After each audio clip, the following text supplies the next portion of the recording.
For decades, prominent nations worldwide have maintained territories and autonomous administrations for strategic and military purposes, many of which are remnants of colonial empires.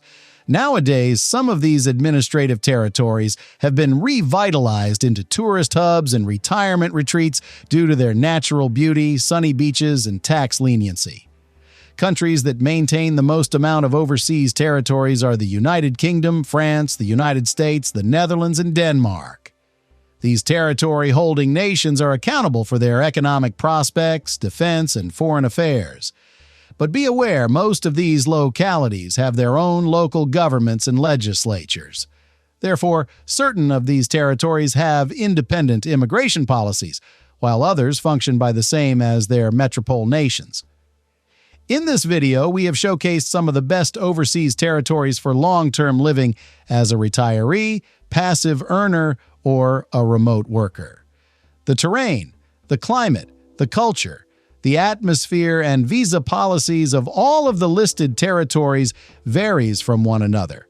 Some of these might be best suited for U.S. citizens, and some for Europeans, while others for everyone. Number 12. The French Polynesia. Comprising around 120 islands, French Polynesia is an overseas autonomous collectivity of France located to the west of the continent of Oceania. The region is mostly known for its beaches, health resorts, as well as a rich cultural heritage and other natural wonders.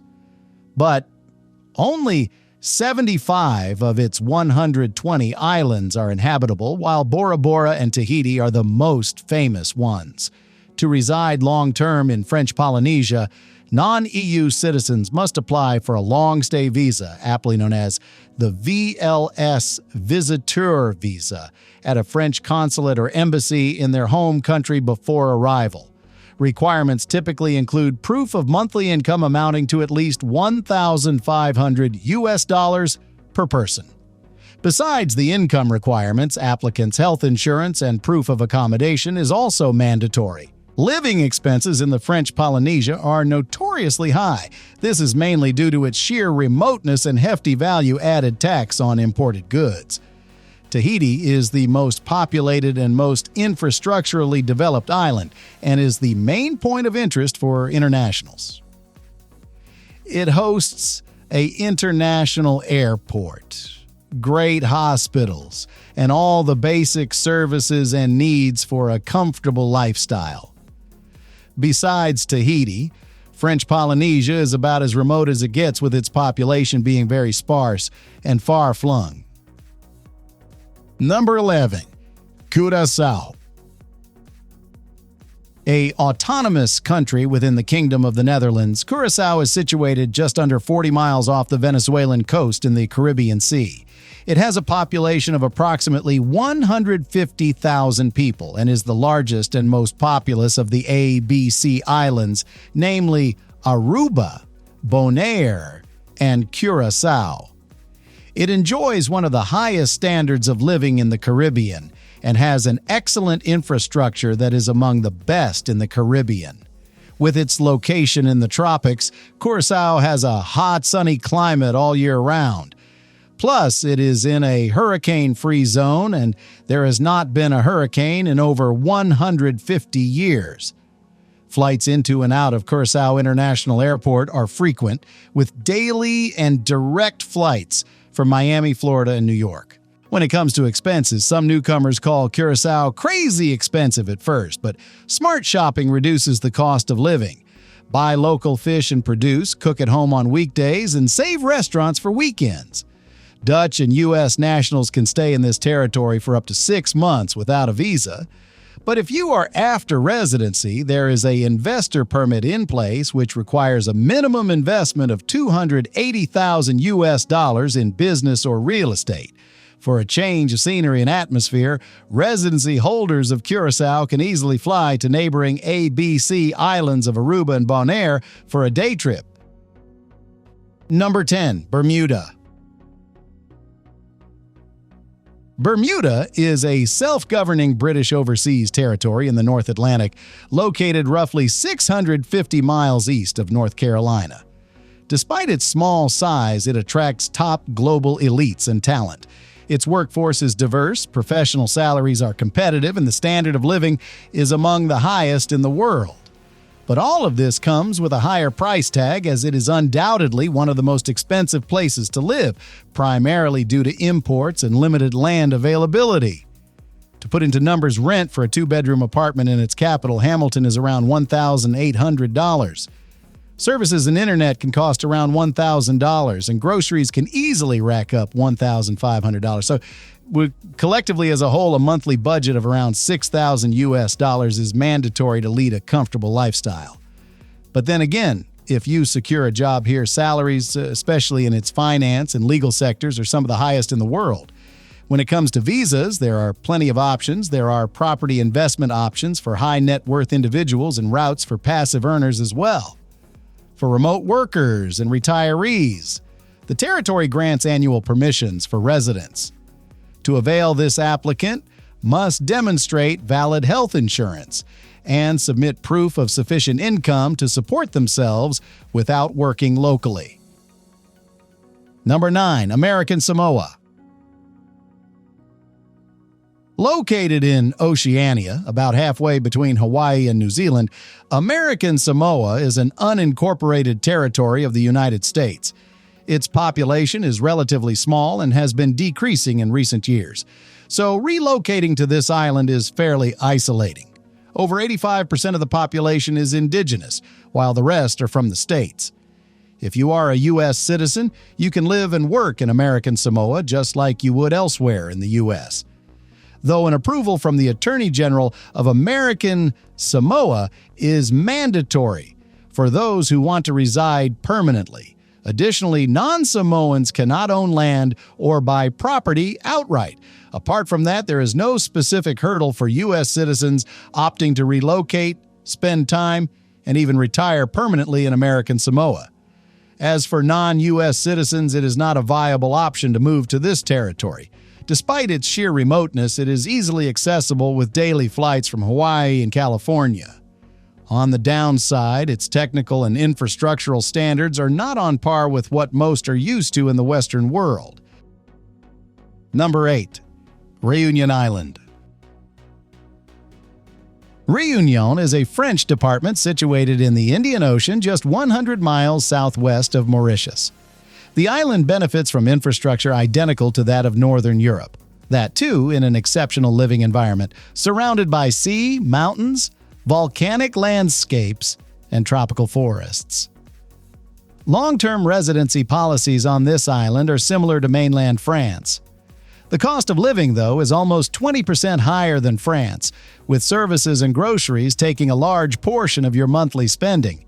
French is the official language of the island, and the Creole language is for informal use. So integrating into the local society can be daunting without having some basic knowledge of French.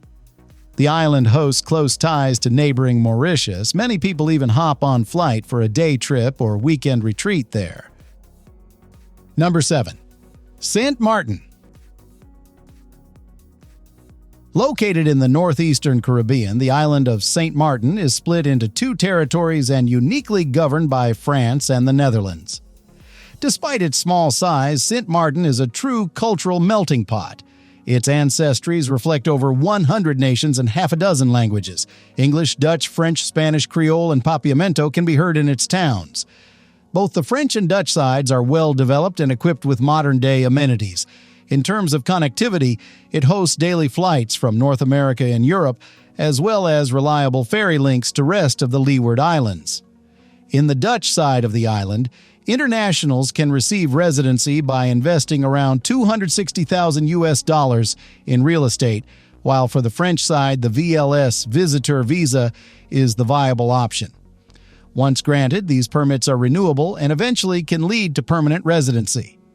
Moreover, French side retirees enjoy no income tax on foreign pensions, further sweetening the deal. Number 6. The British Virgin Islands. The British Virgin Islands are a self-governing territory under the sovereignty of the United Kingdom.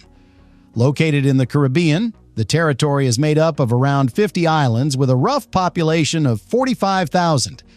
Its long-term residency is handled by its local government immigration department rather than the British High Commission. Applicants can obtain a long-term stay permit by applying to the chief immigration officer and demonstrating financial self-sufficiency. There's no published minimum investment or savings amount. Applicants only need to show they have ample funds or an income to support themselves without working. Property ownership is not mandatory but can strengthen the case. Permits are typically issued for 1 year at a time and must be renewed annually, and renewals are at the discretion of the authorities. As a general benefit, the BVI levies no income, capital gains, or inheritance taxes, making it financially attractive for retirees and investors. Despite their small size, the BVI have well-developed facilities. Basic medical care and pharmacies are available, but serious cases are sometimes evacuated. Utilities and internet are generally modern, though occasional water shortages and power outages can occur. Number 5. The U.S. Virgin Islands. Just right besides the British Virgin Islands is the U.S. Virgin Islands, with its main island of St. Croix being a bit further away. U.S. Virgin Islands are more favorable to Americans as they don't need any visa or long-term permit. However, cost of living here is almost 40% higher than mainland U.S., and the infrastructure is decent. 2 airports serve daily flights from Miami, New York, and California, etc., and ferries connect the islands to nearby Puerto Rico and the British Virgin Islands. Medical care is generally good, but serious cases may require airlift to Puerto Rico or the U.S. mainland. Most of its residents are Afro-Caribbean, with English as the official language.